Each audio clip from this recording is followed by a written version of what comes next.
I just realized yesterday was the 80th day of daily vlogs, which is crazy. For some reason I had my count mixed up and I was behind a couple of days in my head. But today is the 81st day of videos. It's gonna be a cool one. You may have noticed these clotheslines behind me in some of the videos, and today we're gonna put those to use. All right, so this is gonna be a special one. My wife is an author and recently finished her first book of poetry. So we're going to publish it ourselves. Just a 100 print run. I know a little bit about bookbinding, and we are going to turn, this is a 100-pound cover, speckle tone from French paper company. We're gonna make 100 covers, or at least the background of our covers, because we're also gonna get some stamps to stamp on the front of it. Distilled water. The other very important thing is carrageenan, and I think I probably need to flip it this way for you all. Carrageenan, it's seaweed, ground up seaweed, and this is what makes the water, it increases the water surface tension. It's a gelling agent, and it's what makes the ink like set into the paper and stay there and look good. Kodak Professional Photoflow. We'll need a very small amount of this. This is what breaks the surface tension, and you'll see that kind of in action and make more sense about what it does. In terms of brushes, I have just a big, very terrible, cheap calligraphy brush that came with the inks. Two just paint brushes, smaller paint brushes. And then this is just plastic twine. It comes from a broom. So I just bought a broom and I cut it up with rubber bands and made my own bundles. So I have one of these bundles for every color that I use. And you do like a flicking motion, and this creates this random drops. A lot of cool designs come out of that. Okay, I tried to do this earlier, and I tried to rush the carrageenan, and it was not fully dissolved in my water. So the ink just sat right on top, the ink did not sit right on top. The ink just went right to the bottom. But now you can see how viscous my water is now. So we're gonna pour about half of this in there and save the rest of it for tomorrow probably. Just make sure. All right, yeah, so you can see how viscous this water is. So this will work much, much better than where we were at earlier today, which I recorded, but I'll probably just cut out of the video. And so now what we do is, hopefully I'm in frame, is going to go into the solo cup. The red solo cup has our Kodak Professional Photoflow 200, which is the Kodak Photoflow surface tension. And then this is our ink. So now you'll see the ink goes in, and we do this and it can just make rings, and this brush sucks. So we're not gonna use that brush. Here we go. And we can just keep alternating back and forth to get our ring. Here we go. This is what we're looking for.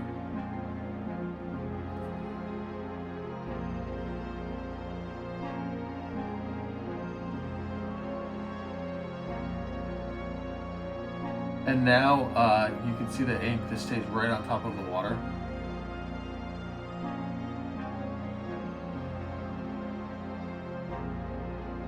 And we make our marble art by making these rings. And there's lots of different things you can do.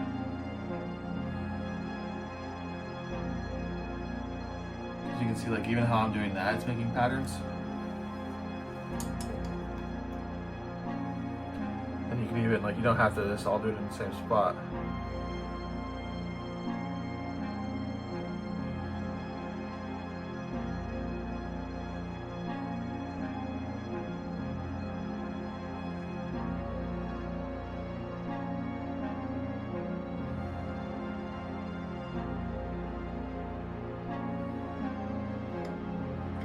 We can even just take our ink dropper right here and just do like real drops.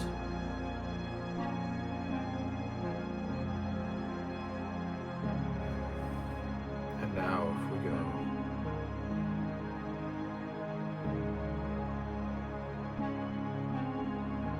and that Kodak Photoflow is what makes these cool kind of cells form.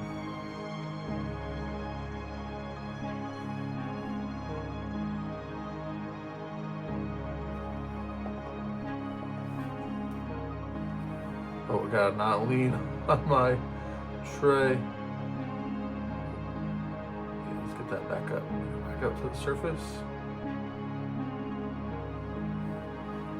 Right, so now we have this, so we can. I kind of like how these blobs look, and but just for sake, you can start to drag different things through to change up the design. And so I need to get out of my art. I can stop getting my shadow off some in the middle here. And so this is how it's supposed to look. And you have no idea what I'm talking about because I'm gonna cut the other part out. But now I will kind of orient my sheet on here to where I think it'll capture the coolest pattern and just push it down on here. Give it a second, and I should have had gloves on. But now you get this kind of pattern, and I picked it up like a silly head. So I'm gonna practice. I'm a little bit out of practice on this, obviously, but faster you pick it up, you don't get the smeared shadow effect like that, but it still looks really cool. So now I'm gonna go hang this up on my clothesline and come back and do another one. You can see like there's still a lot of marbling left. And so we can do that. And then now I can just come in and I can actually use this brush and fling drops at it.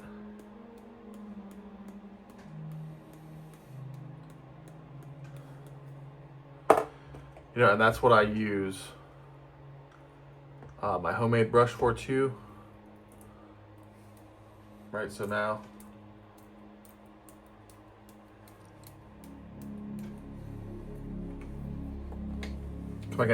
this still has not gone back into Photoflow, and it's still like now it's just a much easier to control effect, and we can make these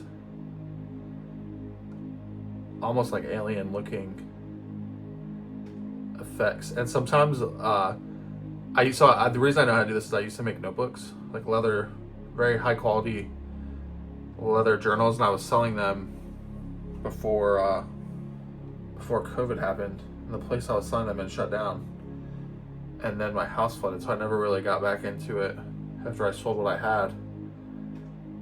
But that's how I learned bookbinding and leatherworking and paper marbling. So I think we'll also probably need a little bit over here. Let's see.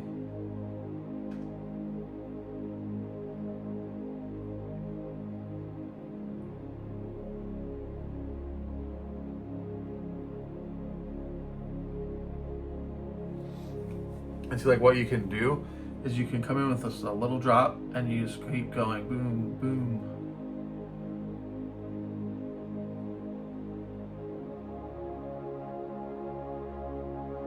And you can really just like, you could fill up the whole tray by doing this kind of thing and then come in.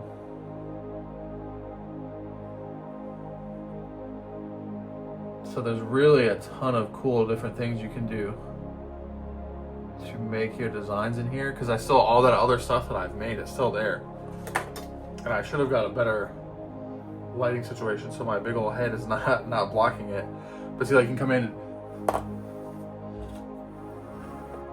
you can blow it around, you can drag strings through it.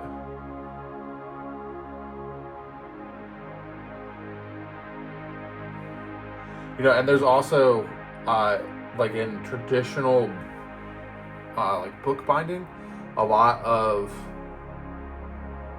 older books, when this was still like a more common art, they'll have like very kind of specific patterns that they do, and you'll see they have like little pieces of wood with nails on it, and they drag it this way, and they drag it this way, and then they drag it this way again, and it makes like a pattern like this, but much more kind of uniform and cool.